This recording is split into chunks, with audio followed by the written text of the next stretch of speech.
Medicina legal para concursos públicos, antropologia forense, datiloscopia, identificação civil e criminal.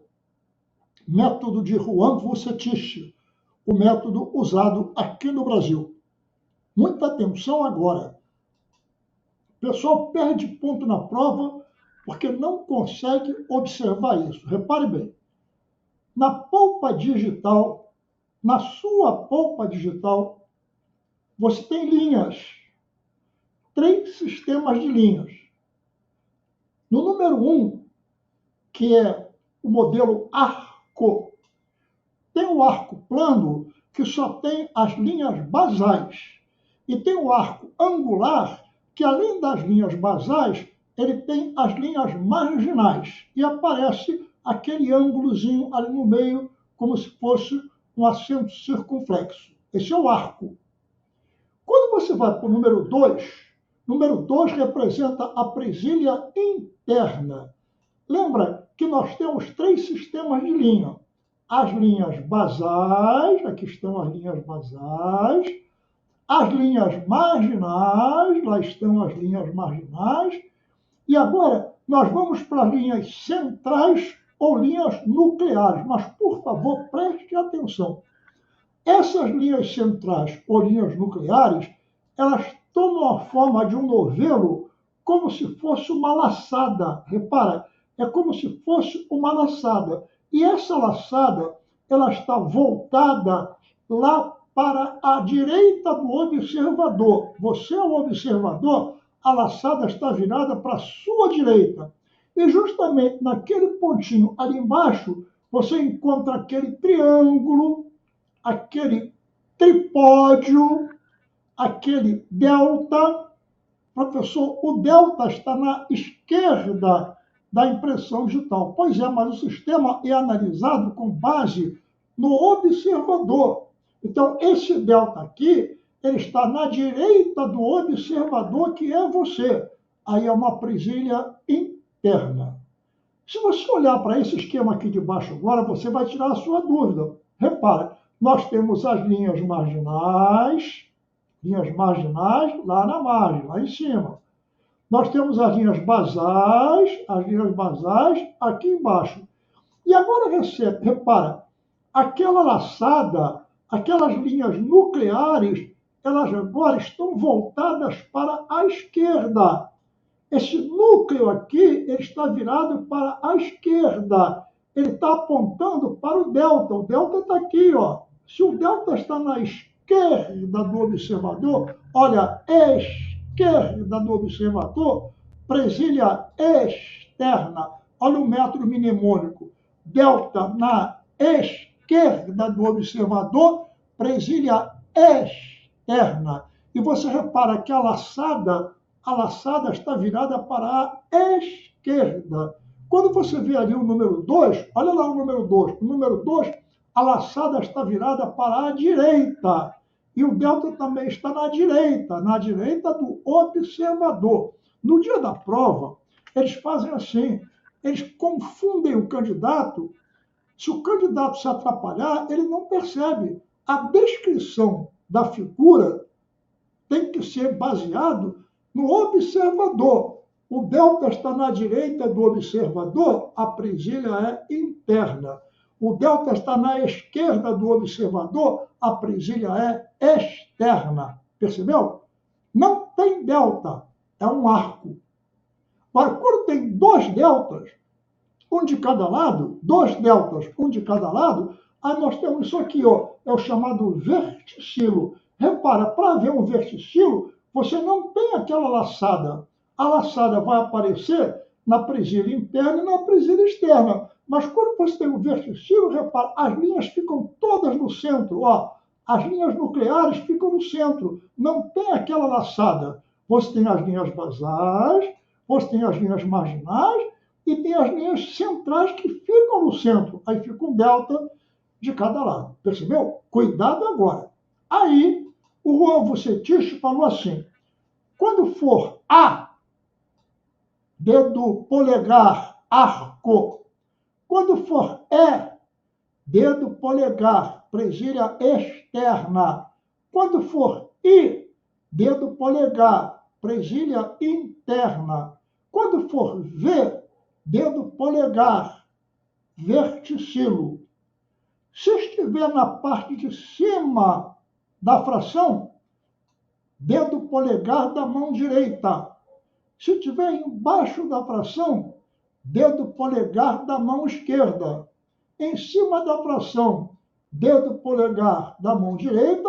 Embaixo da fração, dedo polegar da mão esquerda. Então, você já viu que o dedo polegar da mão direita desta pessoa tem um arco, o dedo polegar da mão esquerda tem uma presilha externa, o dedo polegar da mão direita dessa pessoa tem uma presilha interna e o dedo polegar da mão esquerda dessa pessoa tem um verticilo. Tudo bem, professor, até aí eu entendi. Agora, quando for os outros dedos, repara, o primeiro dedo do lado do polegar é o indicador. Indicador. Depois vem o dedo médio. Depois vem o dedo anelar e depois vem o dedo mínimo. Percebeu? Vamos lá para o outro lado. Ó. Esse aqui é o dedo indicador, esse aqui é o dedo médio, esse aqui é o dedo anelar, esse aqui é o dedo mínimo. Como estão em cima, mão direita. Como estão embaixo, mão esquerda. Esse é o dedo indicador, esse é o dedo... Qual é agora? Depois do indicador, isso, dedo médio. Agora vem o dedo, hein? Qual é? Isso, anelar. E agora vem o dedo mínimo. Professor, mas por que os números são diferentes? Ah, então agora eu vou te mostrar. Repara só. Quando você tiver um arco e for polegar, é letra A. Mas quando você tiver um arco e for qualquer outro dedo que não seja o polegar, é o número 1. Então, número 1, primeira letra do alfabeto, arco. Número 2, presilha interna, interna. Número 3, presilha externa. Ah, professor, como é que eu vou me lembrar disso? Ó, lembra que o 3 é como se fosse um E ao contrário. Olha o 3. O 3 é um E ao contrário. Então, a presilha externa é o número 3. E quando for um verticilo, é o número 4. Então, essa pessoa aqui tem aqui o dedo indicador da mão esquerda, arco. O dedo médio da mão esquerda, arco. O dedo anelar da mão esquerda, presilha externa. E o dedo mínimo da mão esquerda, ele tem um verticilo. Percebeu? Ah, professor, aquilo ali é um zero. Ah, quando aparecer um zero assim, é porque ele não tem a polpa digital. O dedo dele está amputado. Se você conhece alguma pessoa que tem um dedo amputado, quando ele fizer a planilha papiloscópica, vai aparecer um zero. Agora, às vezes ele tem o dedo, mas quando ele faz a impressão digital, quando ele bota o modelo, fica manchado, não dá para identificar qual é o desenho que tem ali. Quando não dá para identificar qual é o desenho, X. Então, essa pessoa aqui não tem o dedo. Qual o dedo que ele não tem? Esse aqui é o indicador, esse é o médio, esse é o anelar. Ele não tem o anelar da mão esquerda e ele tem o dedo mínimo com uma impressão digital que não dá para classificar. Tem um X ali, percebeu? Aí, quando você vê isso aqui, você faz o desenho, a planilha do camarada. Aí, professor, mas com tantas pessoas no mundo, será que não tem gente que tem uma fórmula igual a essa aqui? Tem muita gente que tem uma fórmula igual a essa. Mas quando você vai notar os pontos característicos, até hoje um conjunto de 25 desenhos especiais. Para que você diga que se é ele ou se não é ele, é preciso que esses pontos característicos sejam coincidentes. Não pode haver nenhuma divergência nos pontos característicos. E aqui no Brasil, nós temos um esquema. Ó. E tem que ter, no mínimo, 12 pontos característicos coincidentes e nenhuma divergência. Então, quando eu encontrar uma impressão digital, por exemplo, como essa, e eu só encontrar a metade da impressão digital, eu às vezes não consigo saber se ele é arco, não consigo saber se ele é verticilo, mas eu vejo os pontos característicos. Se nesse pedacinho aqui ele tiver pelo menos 12 pontos característicos coincidentes e nenhuma divergência, se ele tiver 12 desenhos desse aqui exatamente iguais, nas mesmas posições e nenhuma divergência, mesmo que eu só encontre um pedacinho da impressão digital, eu vou dizer que está garantido. Percebeu? Então aqui você está vendo o esquema de uma planilha papiloscópica, tudo que está em cima é a mão direita, tudo que está embaixo é a mão esquerda, aí se chama série, mão direita em cima, seção, mão esquerda embaixo. O dedo polegar é o fundamental em cima e a subclassificação embaixo. A divisão, os outros dedos em cima e a subdivisão, os outros dedos embaixo. Como se formam os desenhos que existem na região palmar, na região plantar, nas polpas digitais? As cristas da derme, quando elas entram em contato com a camada basal da epiderme, elas provocam saliências e reentrâncias naquelas camadas da epiderme.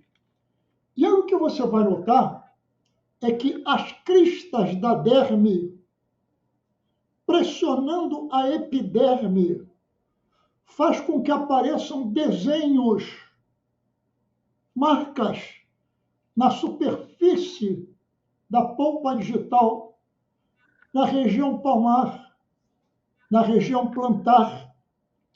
Então, esses desenhos, quando são colocados sobre um suporte, uma garrafa, uma arma, um pescoço, uma pedra, o suor, a gordura das glândulas sebáceas funciona como se fosse uma tinta e faz com que esses desenhos que existem na nossa mão fiquem impressos naquele suporte. Então lembra, na sua mão não tem impressão digital, tem desenhos digitais. Quando você coloca a mão num suporte qualquer, aí ali ficam as impressões digitais. É isso que você está vendo nesse esqueminha que nós estamos tentando mostrar para você. Veja bem, não há até agora duas pessoas no mundo que tenham esses desenhos exatamente iguais. Nem gêmeos univitelinos, aqueles que têm o mesmo óvulo, o mesmo espermatozoide, o mesmo DNA.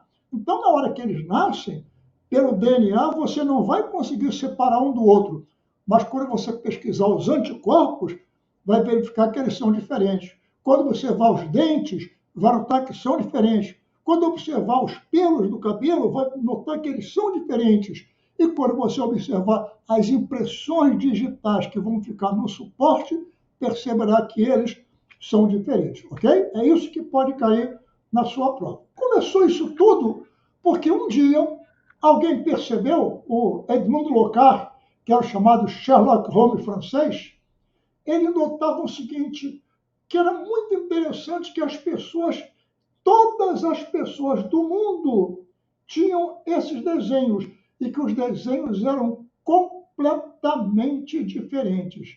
Então, havia uma exclusividade naquele desenho para aquela pessoa. Ele era a única pessoa no mundo que podia ter aquele desenho.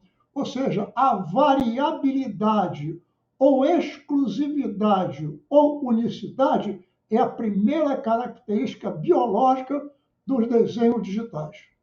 Outra coisa, ao longo da vida, a partir do 6º mês de vida intrauterina, quando ficam prontos os desenhos digitais, eles não se modificam, eles permanecem os mesmos até depois da morte, até que o corpo seja destruído pela putrefação. Agora, presta atenção, essa imutabilidade significa o seguinte, você pode causar uma lesão e apagar momentaneamente aquele desenho. Se por acaso aquele desenho voltar a aparecer, ele aparece exatamente como ele era antigamente. Percebeu? Por isso é que a imutabilidade. E aí, alguns autores colocam também a característica da perenidade, ou seja, eles acompanham você desde que você nasce até que você desaparece. Então, alguns autores dizem que há 3 características biológicas: a exclusividade, a imutabilidade e a perenidade, e outros autores dizem que só tem essas 2 propriedades aqui, a exclusividade e a imutabilidade, e excluem a perenidade porque esses desenhos podem ser apagados, então não acompanham a pessoa durante toda a vida. Mas se deixar naturalmente, sem que haja nenhuma lesão, nenhum acidente, esses desenhos acompanham a pessoa até o fim da vida. Então, na sua prova, cuidado. Ou vai ter exclusividade, imutabilidade e perenidade, 3 características biológicas, ou só vai ter exclusividade e imutabilidade, 2 características biológicas, ok? Bom, agora, existem as características que não são biológicas. É um exame extremamente prático, extremamente fácil para classificar. Então, a praticidade e a classificabilidade são características não biológicas, enquanto aquelas que vimos anteriormente são as características biológicas, ok? Muito bem. Aí, o que eu vejo num desenho? Eu vejo uma coisa assim, ó. As linhas podem ser linhas que acompanham a margem do dedo, linhas marginais.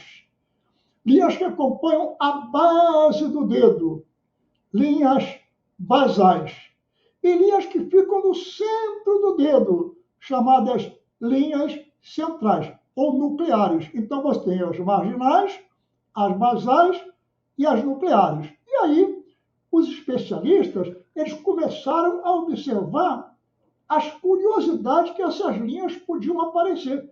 E o que vai cair na sua prova, com quase certeza, é que nesse ponto aqui, em que as 3 linhas parece que vão se encontrar, ó, nesse ponto aqui, em que parece que as 3 linhas vão se encontrar, aqui neste ponto aparece uma figura chamada delta ou tripódio.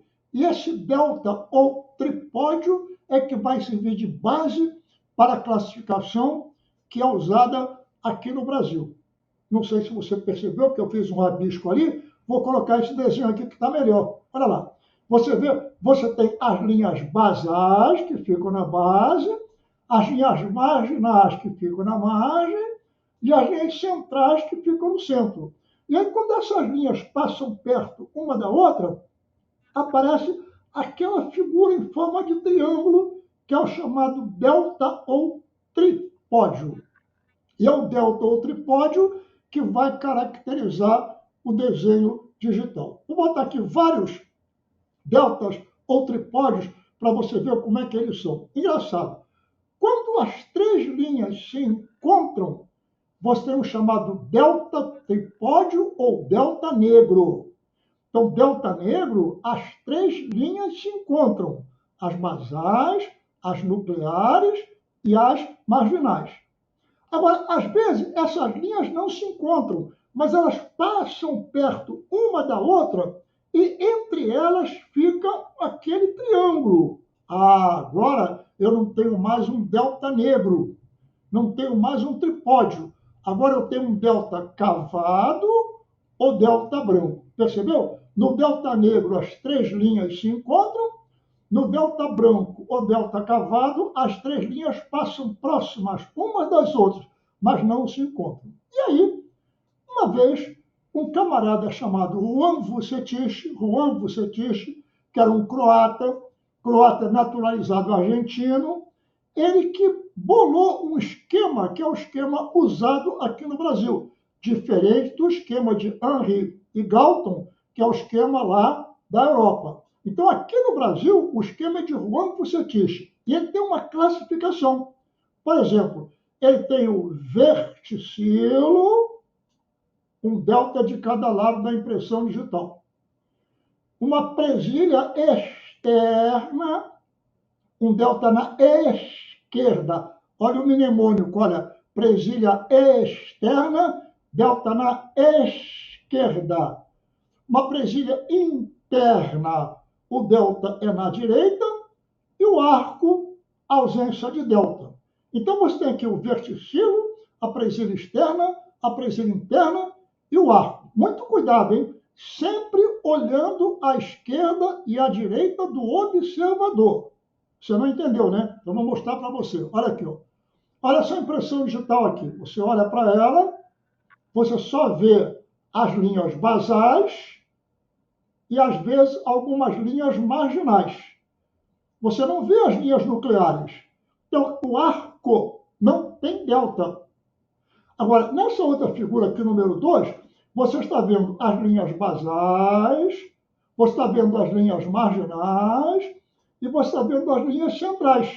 E quando você vê as linhas centrais, repara que ela faz como se fosse uma laçada, e existe um ponto de encontro das três linhas. Esse ponto de encontro das três linhas é que é o chamado delta.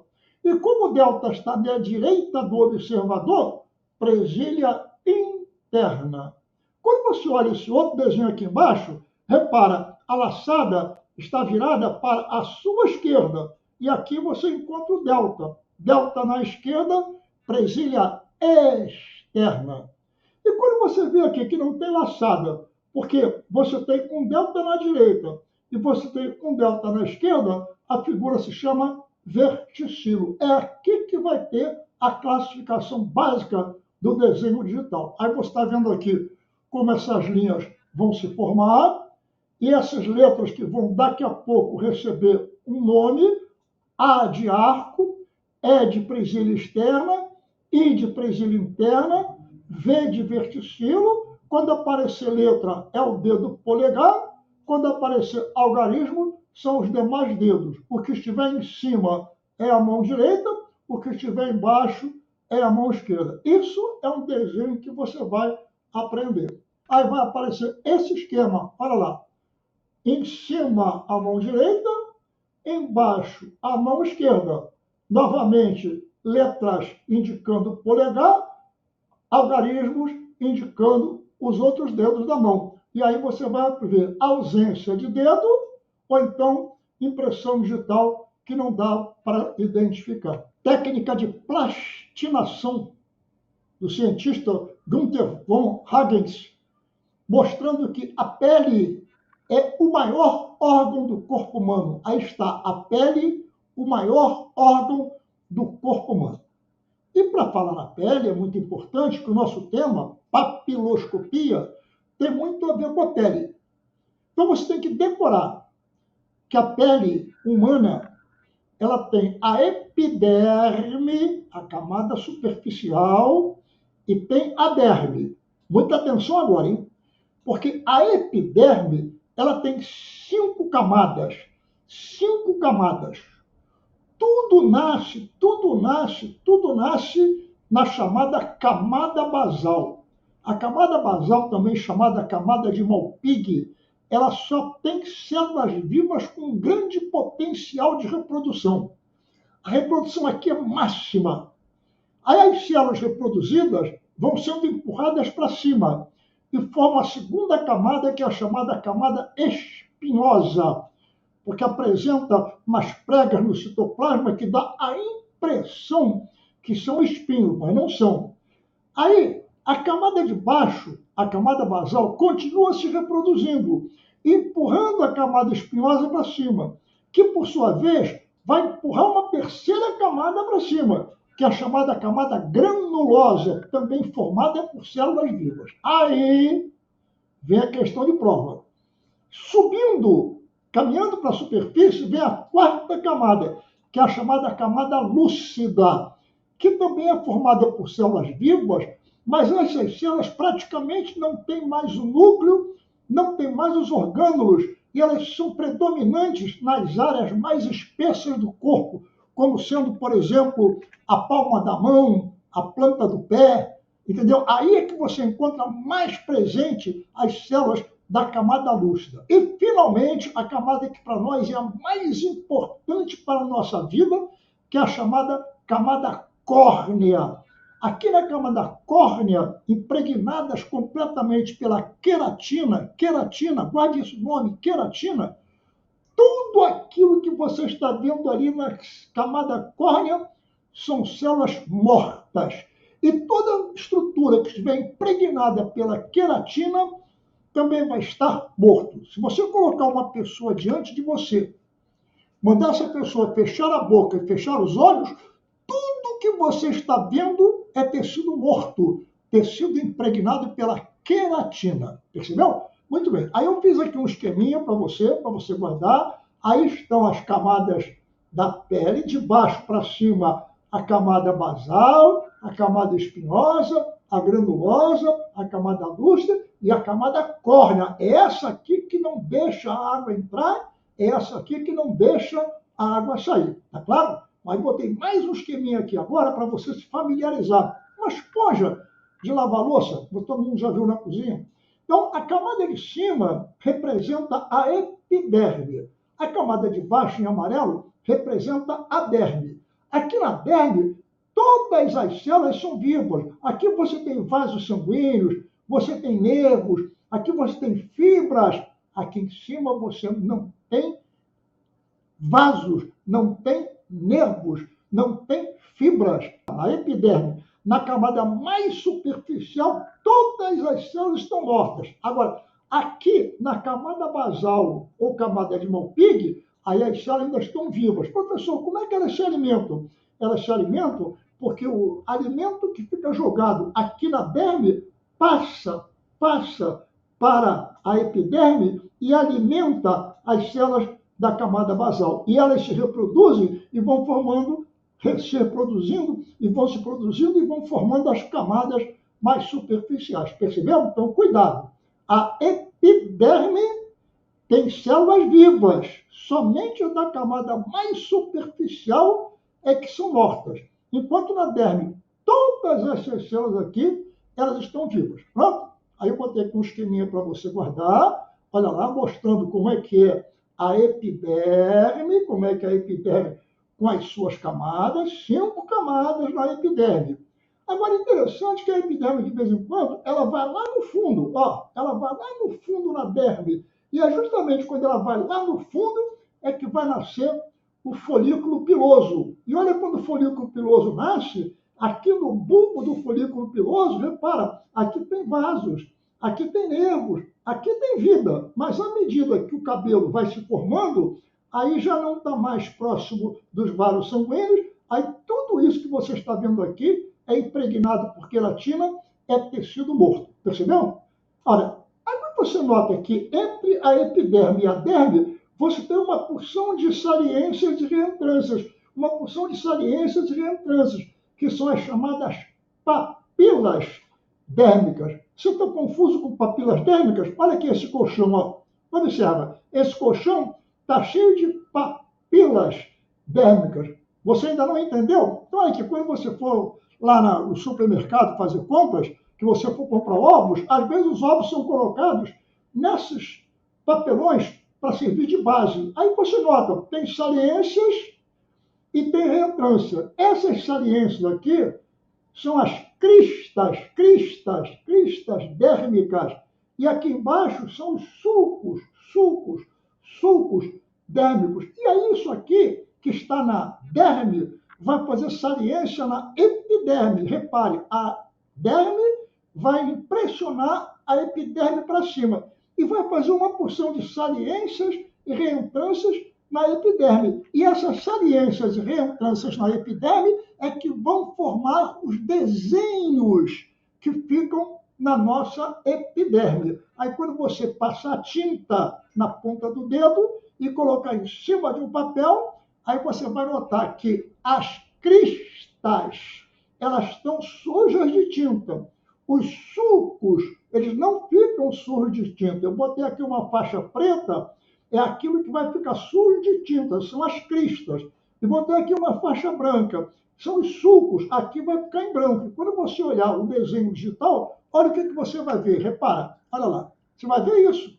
Nota, todas as linhas pretas são as saliências das cristas dérmicas. Tudo que você vê em branco são os sulcos das cristas dérmicas. Ah, professor, mas espera aí, no meio das linhas pretas tem uma porção de pontinho branco. Pois é, são os poros, que você repara, os poros, os orifícios por onde sai o suor. Glândulas sudoríparas jogam o suor por esses poros. Agora, às vezes, o indivíduo já morreu. Está dentro do mar. E aí a epiderme dele começa a se soltar. Olha lá, olha a epiderme se soltando. Cuidado, no momento que a epiderme toda se solta, como se fosse uma luva, aqui na epiderme estão os desenhos digitais.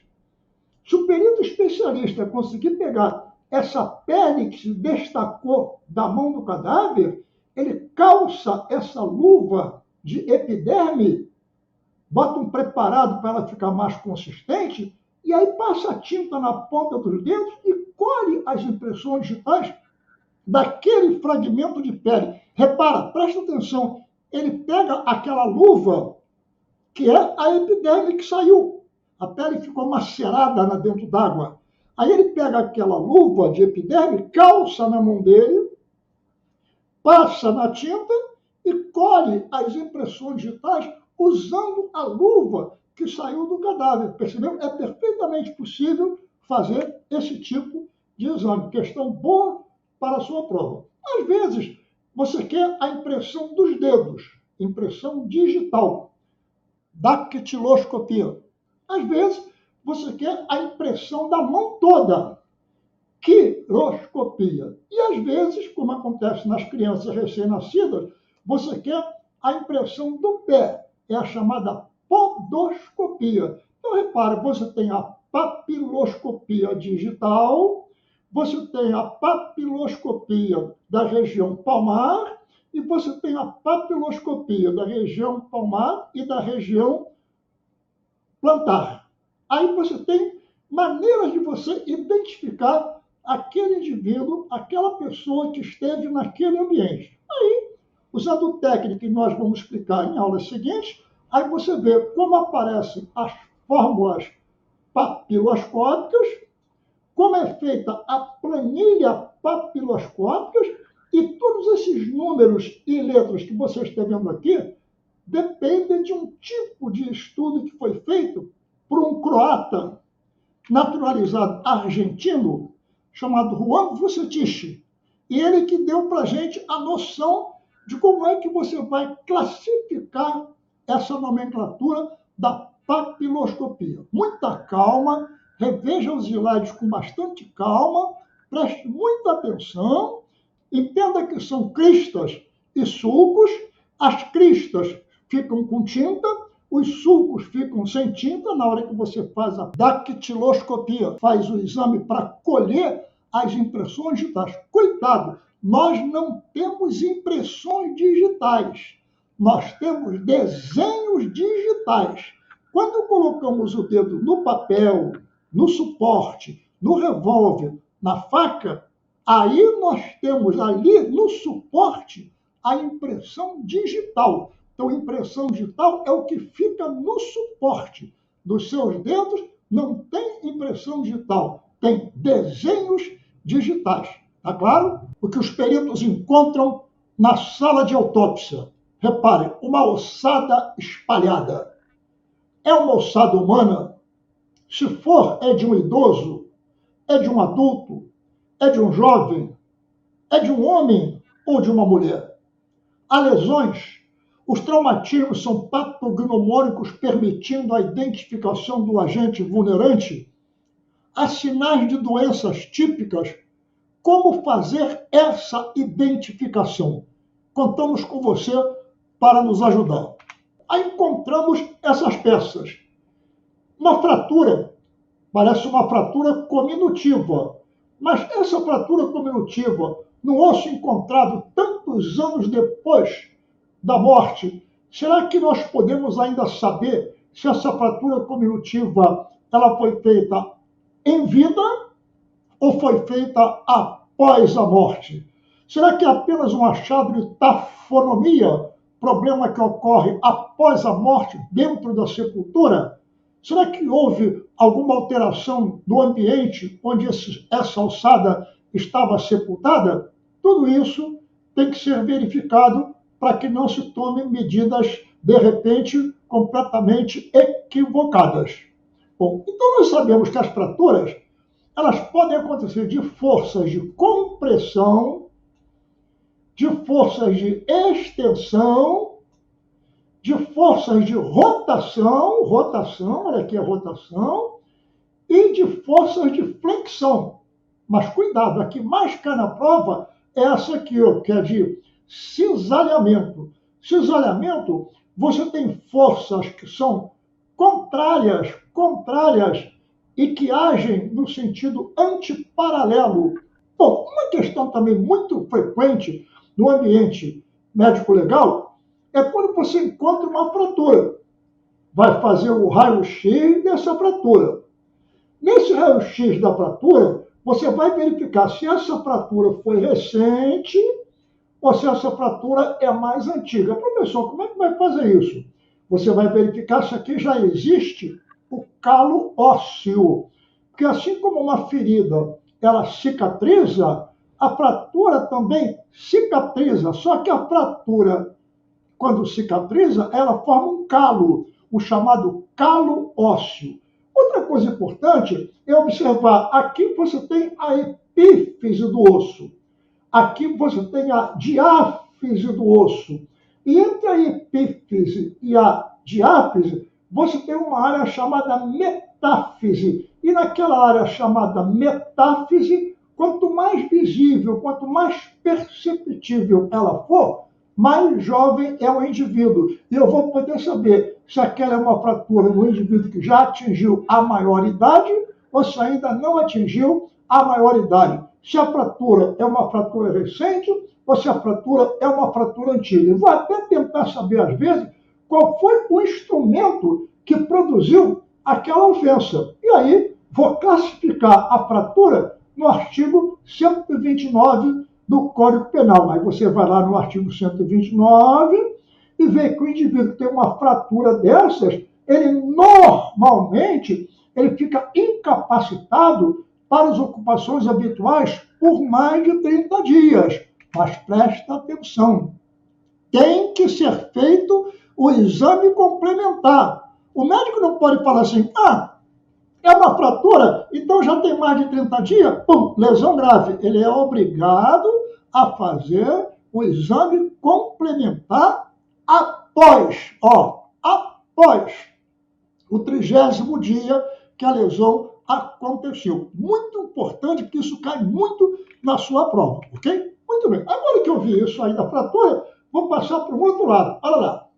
Qual a diferença que você percebe agora? Houve uma fratura, essa fratura está consolidando, mas está consolidando de maneira errada. E você nota que uma massa esbranquiçada, com uma transparência maior do que a transparência do osso, isso aqui já é o chamado calo ósseo. E aí, através do desenvolvimento desse calo ósseo, o perito vai estipular mais ou menos há quanto tempo essa fratura aconteceu. Muito importante que você entenda que é através da análise do calo ósseo que o perito vai poder dizer aproximadamente há quanto tempo essa fratura aconteceu. E não esqueça que essa fratura está consolidando de maneira equivocada, de maneira viciada.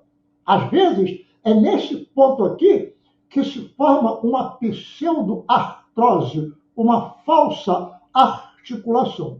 Aí a gente vai mostrar para você aqui, nessa figurinha, como se instala, como se produz o calo ósseo.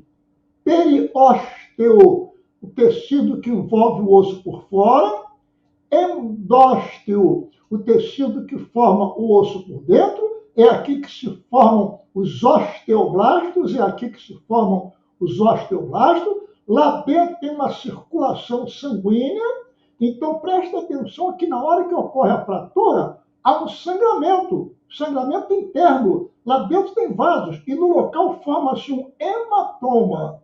Aí esse hematoma, graças às células do periósteo e do endósteo, ele vai sendo reabsorvido e substituído por células ósseas. E aí o tempo vai passando, aquele calo ósseo, que era um calo ósseo bem visível, bem exuberante, ele vai desaparecendo, e no fim, às vezes de 3, 4, 5 anos, o calo ósseo fica muito difícil de ser identificado. Para você lembrar do calo ósseo, fiz uma outra figurinha aqui, ó.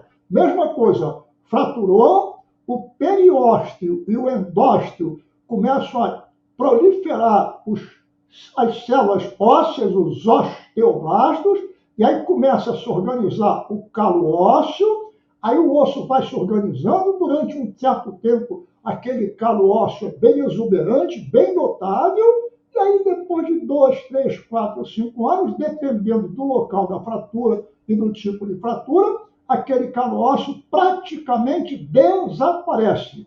Esse indivíduo foi levado para exame para que se soubesse qual era a idade dele. Ou então, esse cadáver foi levado para exame para que soubesse se era o cadáver de um adulto ou se era um cadáver de um jovem. Ou então, qualquer outra coisa que você queira saber, onde o problema era saber a idade desse indivíduo. Estivesse ele vivo, estivesse ele morto. E aí, quando você bota no filme de raio-x, economicamente, se você usar os ossos do punho, repara, ó, nos ossos do punho, você tem o rádio, você tem a ulna, você tem o carpo, você tem o metacarpo. Olha a quantidade de ossos que você tem para você estabelecer a idade óssea. E aí chama a atenção aqui, ó. Nesse momento aqui você está vendo a diáfise. No final da diáfise você está vendo a epífise. E entre a epífise e a diáfise, esse espaço que você vê aqui um pouquinho mais claro, ó, esse espaço aqui é que é a metáfise. Então, se a metáfise está tão visível dessa maneira, esse indivíduo ainda não atingiu os 18 anos, é uma pessoa jovem ainda. Olha a importância do exame radiográfico para estabelecer a idade. Mas o que vai chamar a atenção na sua prova é que o osso humano ele tem uma estrutura interna que forma um conjunto de canais. Esse conjunto de canais, esses canais têm um nome, são chamados canais de Haber. Observa como o canal de Haber ele corre longitudinalmente através do osso longo. Olha como o canal de Haber segue longitudinalmente através do maior eixo do osso.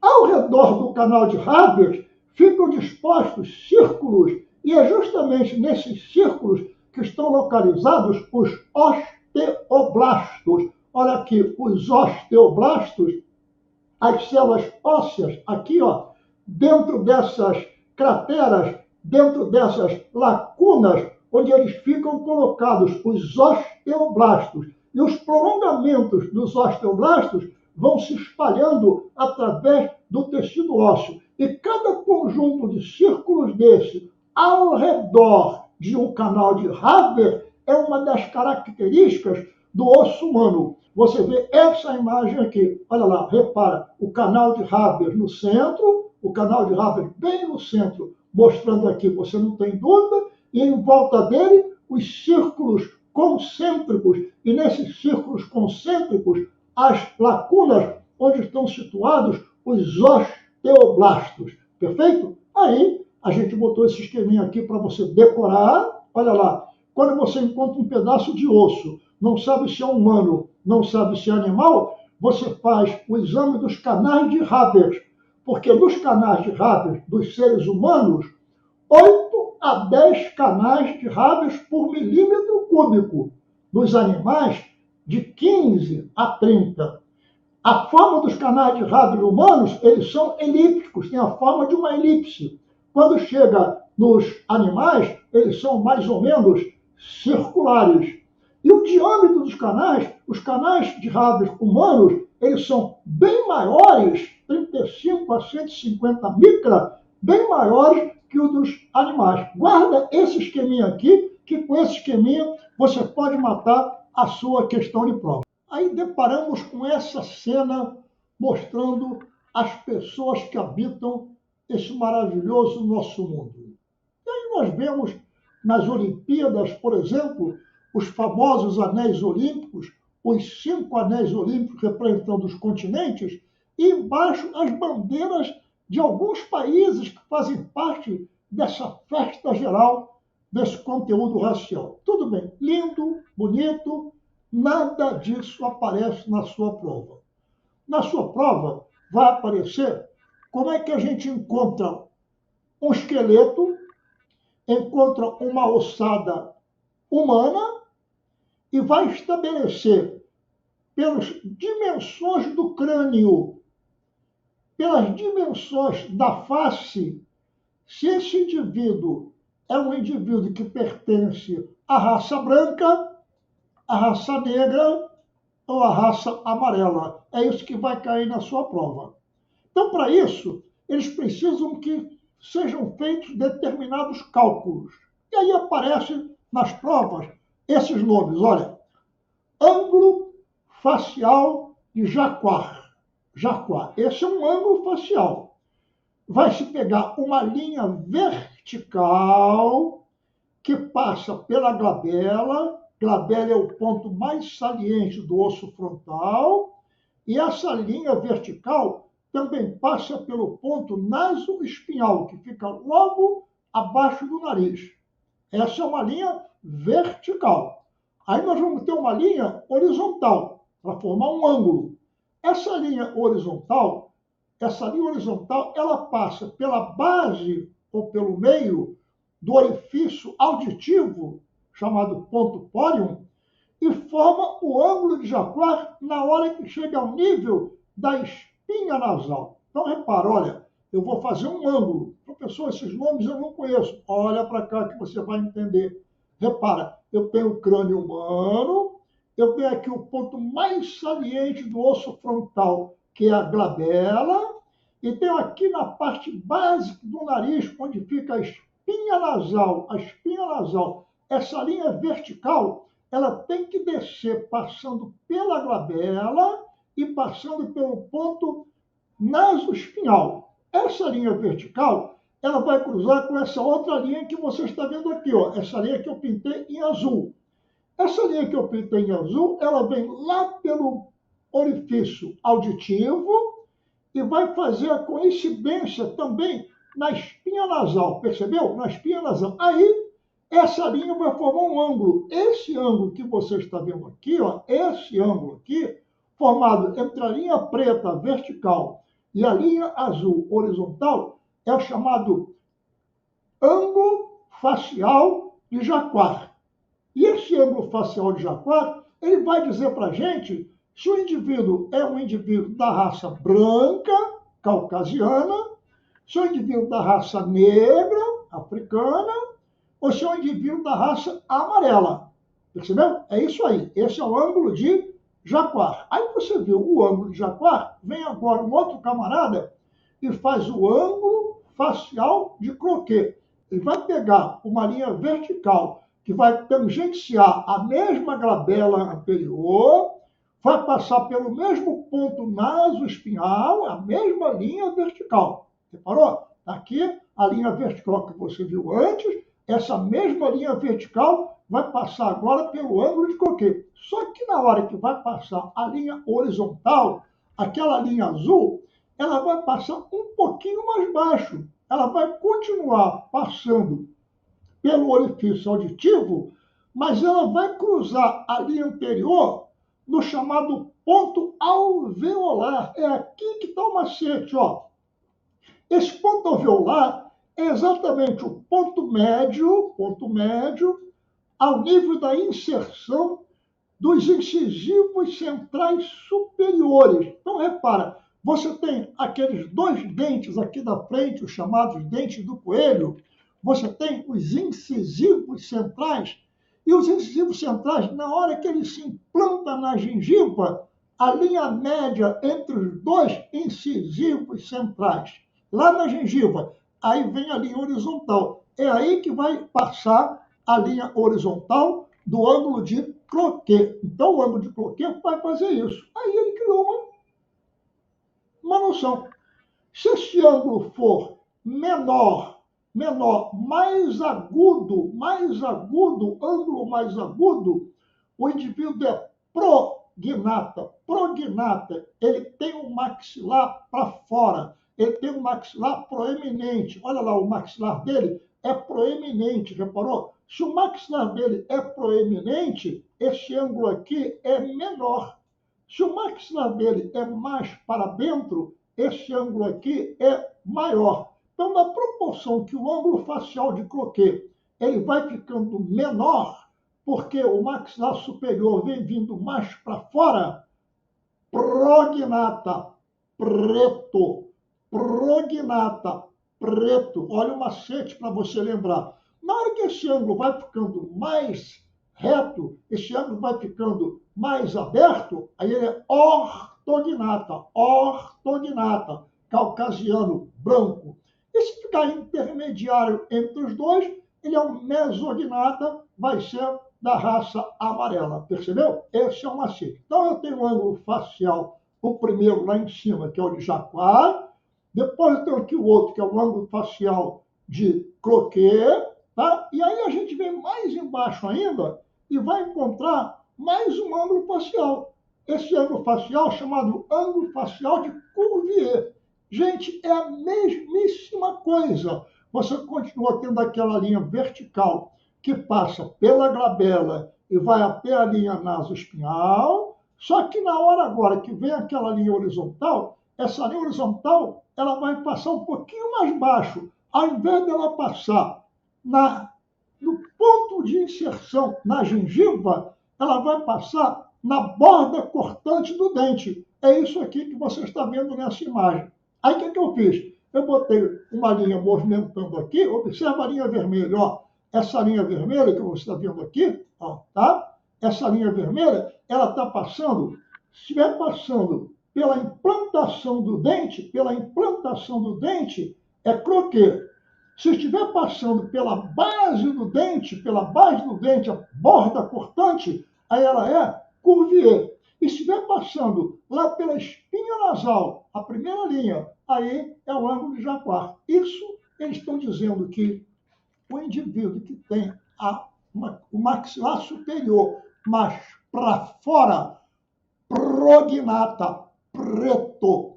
Se o maxilar superior é mais para dentro, ortognata, branco. E se fica esse ângulo entre os dois limites anteriores, ele é mesognata, ele é amarelo. Percebeu? Essa é a sua dificuldade na hora da prova. Agora que eu vi esses ângulos, tranquilo, eu vou falar outra coisa agora. Olha lá. Eu vou analisar as suturas cranianas na infância. As suturas cranianas na infância. Eu já vi os ângulos faciais para as raças humanas. Agora eu vou observar as suturas cranianas. Olha lá. A criança, ao nascer, ela tem uma sutura transversal aqui, ó, que é a chamada sutura coronal. Parece uma coroa. Tem uma sutura aqui, que é a sutura chamada sagital, como se fosse uma seta. E aí vem a questão da prova. Repara, quando a gente já tem 8, 9, 10, 11, 12 anos de idade, o osso frontal é um osso único, um osso ímpar. Mas quando a gente está lá dentro do útero, está nascendo, repare que o osso frontal é dividido em dois, porque a sutura metópica ela vai lá na frente e divide o osso frontal em duas partes. Quando você nota que essas suturas se encontram, aparecem espaços chamados fontanelas, e essas fontanelas aparecem na sua prova. Olha aqui, uma primeira fontanela anterior, uma segunda fontanela posterior. Agora você vai observar duas fontanelas laterais, uma na esquerda, outra lá na direita, e outra fontanela lateral, uma na esquerda e outra na direita, só que uma é anterior e a outra é posterior. E essas fontanelas são pedidas na prova com esses desenhos aqui que você está vendo. Ó. Você está vendo as fontanelas anterior, lateral, está vendo a fontanela posterior, lateral.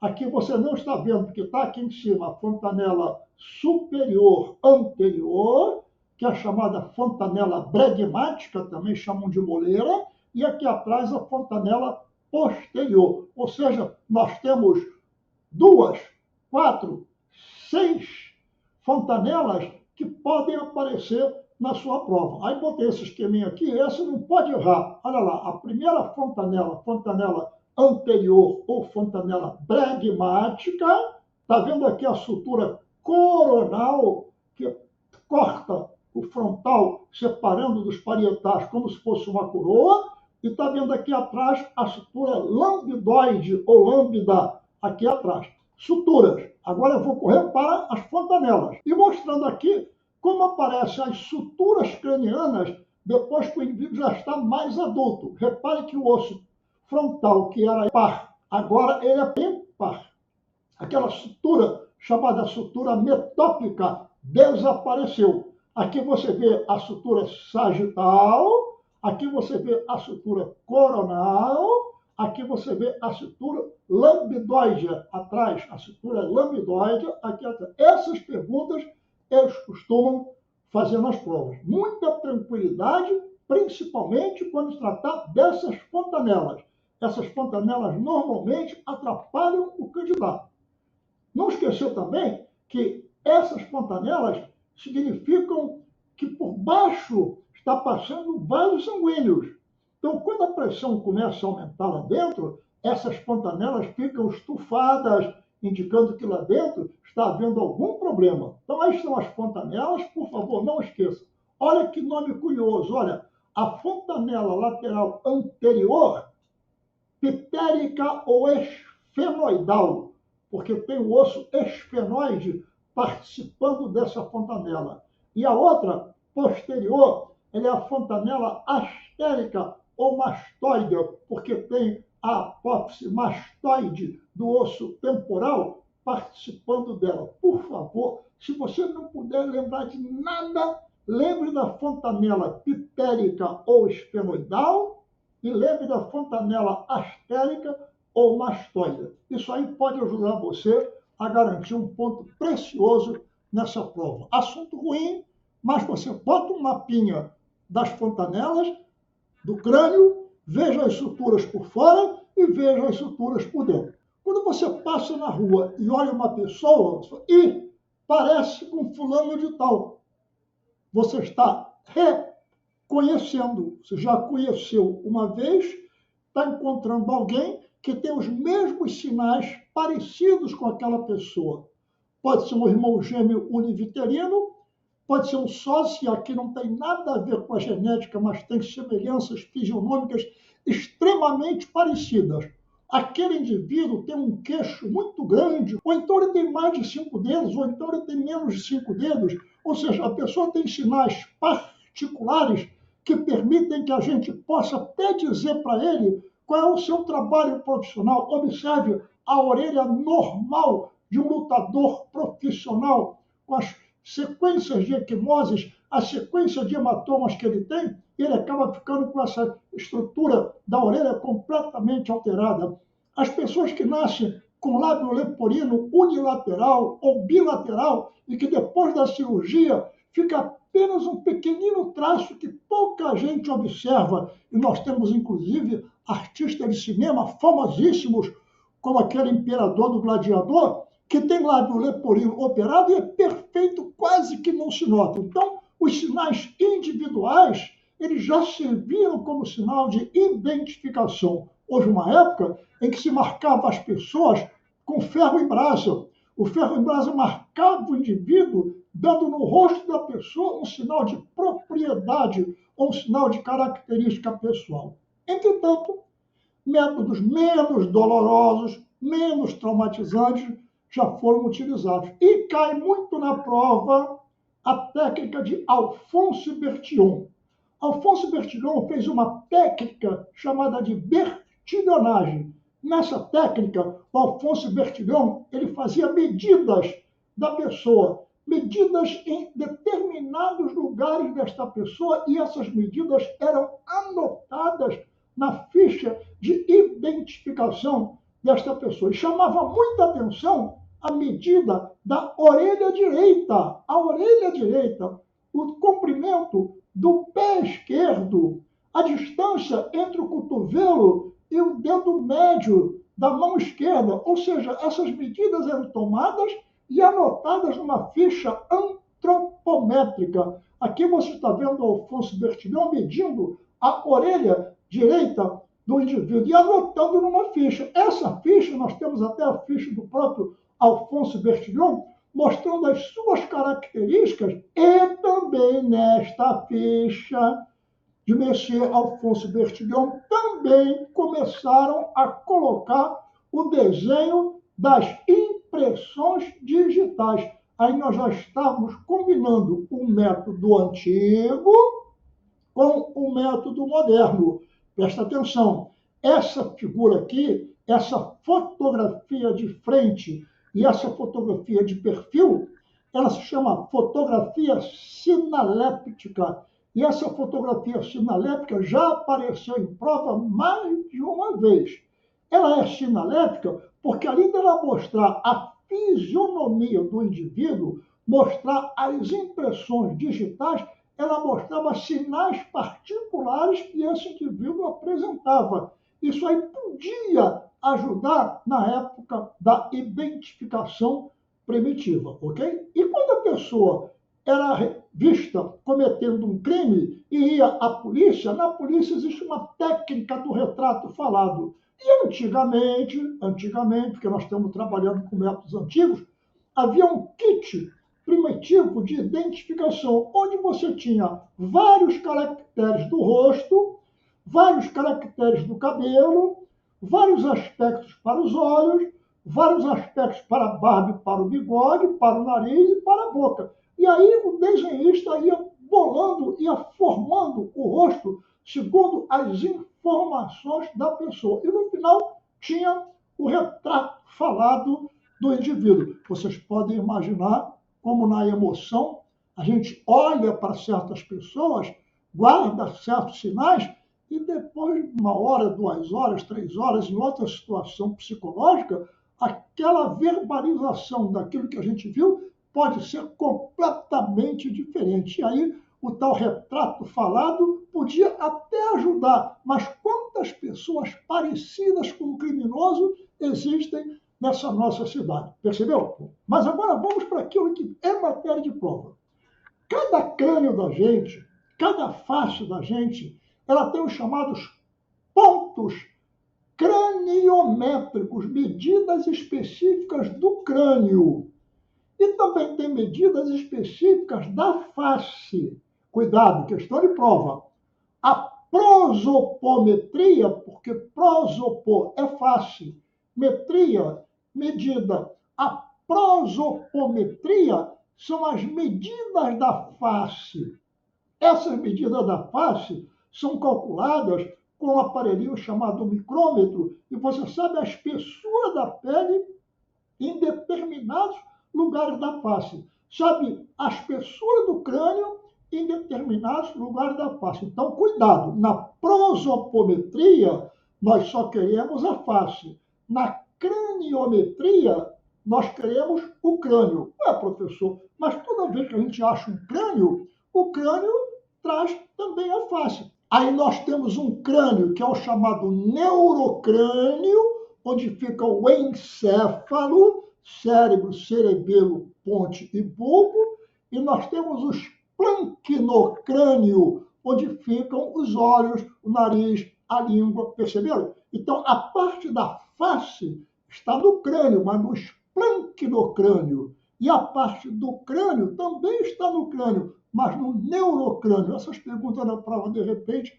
podem atrapalhar o candidato, ok? Muito bem. Aí, baseado nessa prosopometria e nessa craniometria, a equipe do professor Eduardo Darugi, em São Paulo, conseguiu fazer o exame do cadáver encontrado e que se suponha pertencer àquele médico que trabalhou no nazismo, aquele médico famoso que era torturador e que criava uma série de experiências macabras com as vítimas. Então, esse indivíduo fugiu para o Brasil e morreu aqui no Brasil. E achavam que aquele era o cadáver dele. Então, recolhida a ossada, medidos os pontos craniométricos e o plano prosopométrico, conseguiu-se recuperar aproximadamente a imagem dele. E aí, pegando uma foto antiga, fez-se uma superposição de imagem.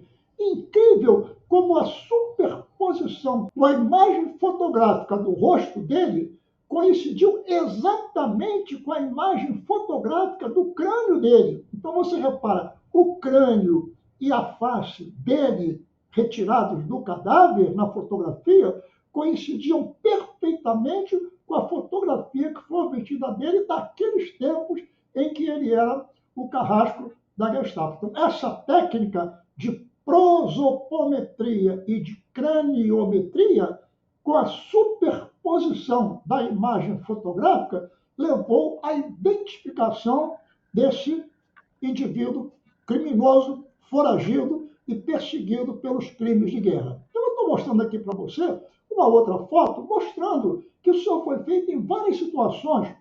Uma mulher desaparecida, um belo dia aparece um esqueleto que alguém supunha que podia ser ela, e estão vendo os pontos prosopométricos e craniométricos, tendo a fotografia da mulher, foi feita a superposição de imagem e a mulher foi identificada. E aqui nós estamos vendo mais uma vez a identificação de outros indivíduos pelo método da superposição de imagem. Então, gente, é indispensável o trabalho do raio-x para a gente poder obter as imagens que serão superpostas com as possíveis fotografias do indivíduo que forem encontrados. Agora, além disso, a radiografia é fundamental aqui, não para identificar quem é a pessoa, mas se por acaso estamos procurando o cadáver de um adulto e encontramos um raio-x do punho apresentando ainda as metáfises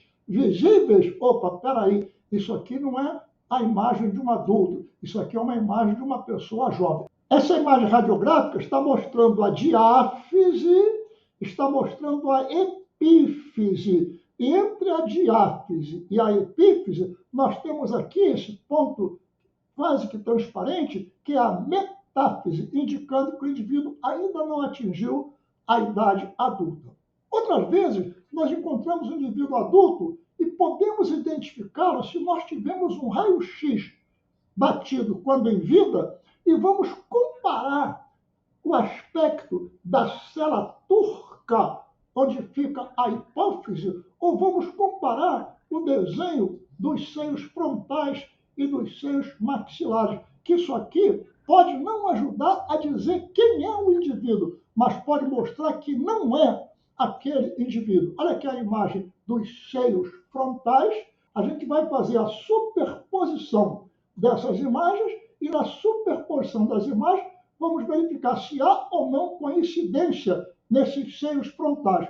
Se houver, pode ser ele. Se não houver, não é ele. E uma coisa que a gente usou uma vez aqui no Rio de Janeiro foi a presença do chamado osso epactal. O osso epactal é um osso intersutural que fica entre as suturas do osso occipital. Então veja você como é rica a antropologia e as diversas maneiras que nós temos de identificar ou não identificar uma ossada. Não identificar é muito mais fácil do que identificar. Ok? Grande abraço, até o próximo encontro.